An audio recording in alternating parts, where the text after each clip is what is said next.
हाय दोस्तों, कैसे हैं? मैं हूं आपका दोस्त ROAC वाला अमित। तो पहले मैं बता दूं, कल तो मेरा वीक ऑफ था और मैंने काफ़ी ज़्यादा काम मेरा पेंडिंग पड़ा हुआ था। 8 से 10 काम मैंने कल किया और रात करीब 10 बजे आया हूं घर। तो ये वीक ऑफ तो था ही नहीं, एक तरह से वो अपना काम था। मैं हमेशा कहता हूं कि आपको जब भी टाइम मिले, जब तक आपको करना चाहिए अलग से कोई भी काम जो कर रहे हैं, ताकि अगर किसी कारण से ये काम छूट जाए तो आप अपने काम को आगे बढ़ा सकते हैं। कम से कम एटलीस्ट दाल रोटी तो चल ही सकती है। चलिए, आज के लिए यही। और अभी आगे का टॉपिक शुरू करते हैं, तो मैं एक छोटी सी कहानी से शुरू करूंगा। कहानी ये है कि एक व्यापारी था। आपका वो रेगिस्तान में ऊँट ऊँट का व्यापारी था। ऊँट लेके जा रहा था दूसरे जगह, उसको अपना व्यापार करना था, बिजनेस करना था। तो उसके पास 3 ऊँट थे, तीनों को लेके जा रहा था। तो रेगिस्तान के, क्योंकि वहाँ तो रेगिस्तान ही होता है राजस्थान में, तो रेगिस्तान से होते हुए जा रहा था। बीच में रात हो गया तो सोचा यहीं ठहर जाते हैं। तो जब वो ठहरने लगा तो उसने अपने 2 ऊँट को तो बांध दिया, और तीसरे ऊँट का क्या हुआ, गले तक वो रस्सी छोटा पड़ रहा था, बंधा नहीं रहा था। और तीसरा ऊँट बैठ भी नहीं रहा था, भाग रहा था। अब वो परेशान हो गया कि मैं रात में सोऊंगा तो तीसरा ऊँट भाग जाएगा।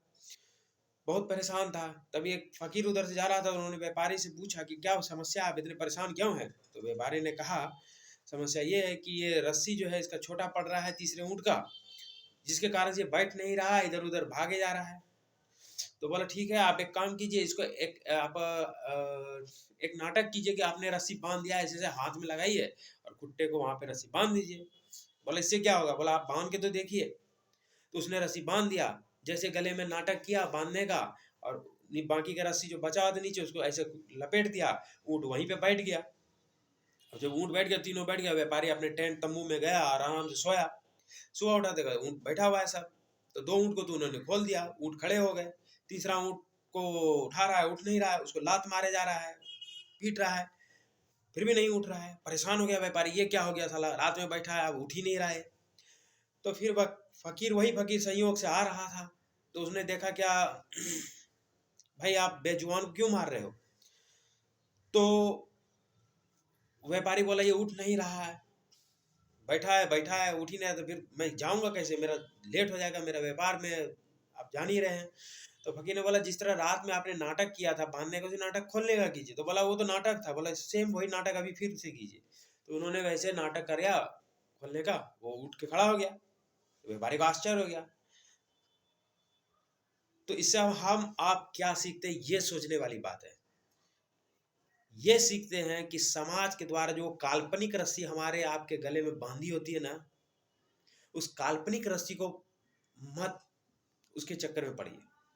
जो काल्पनिक रस्सी बांधे होते हैं, इसी से हम लोग बंध जाते हैं। वो उठने को कहेगा तो उठेंगे, वो बैठने को कहेगा तो बैठेंगे। ये काल्पनिक रस्सी को अपने गले से दूर कीजिए, इसको समझिए। तो आज का टॉपिक यही था मेरा, कि अपने लाइफ में अपनी ये काल्पनिक रस्सी को अपने से दूर कीजिए। माँ बाप ये कह दिया, वो ये कह दिया, ठीक है, समाज हमें क्या कहता है उससे मतलब नहीं, पर खुद तो देखना है ना कि हमारे गले में रस्सी है भी कि नहीं है। या ऊँट की तरह रहना है कि ऐसे कर दिया तो बैठ गए, खोलने का नाटक किया तो उठ गए, फिर जहाँ चलने को व्यापारी कह रहा है चल रहे हैं। ऐसा नहीं करना है। ये आपको हमेशा, जो मैं बार बार कहता हूँ, हर चीज़ कहता हूँ कि खुद के बारे में सोचे। और रात में सोने से, मोबाइल देखने से अच्छा कि खुद के बारे में सोचे कि अब कल मुझे क्या करना है, आज मैंने क्या किया, ये लाइफ में जो कर रहा हूँ वो सही भी है या नहीं है, ये जो काम कर रहा हूँ इससे क्या ग्रोथ हो सकता है। मैं देखता हूँ कि 10-10 साल करने के बाद लोग, नौकरी करने के बाद बोल रहे हैं कि अब मैं ये चाट का ठेला लगा लूंगा। अरे आपको क्या लगता है आप बेच लीजिएगा चाट का ठेला? नहीं बेच पाइएगा ना। 10 साल आपने आप वो इसलिए बोलते हैं कि आपको लगता है कि यहाँ जॉब सिक्योर नहीं है, आपको इसके लिए कुछ तो करना पड़ेगा, पर आपसे वो नहीं हो पाएगा, आप वो नहीं करवा पाइएगा। मैं बहुत सारा ऑफिसों में ऐसे कांडे देखता हूँ, लोग कहते हैं।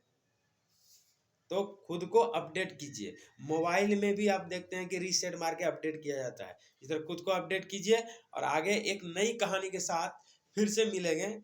तब तक के लिए नमस्कार, क्योंकि आज मुझे फिर से काम पे जाना है, मैंने कुछ अपना काम पेंडिंग पड़ा हुआ है।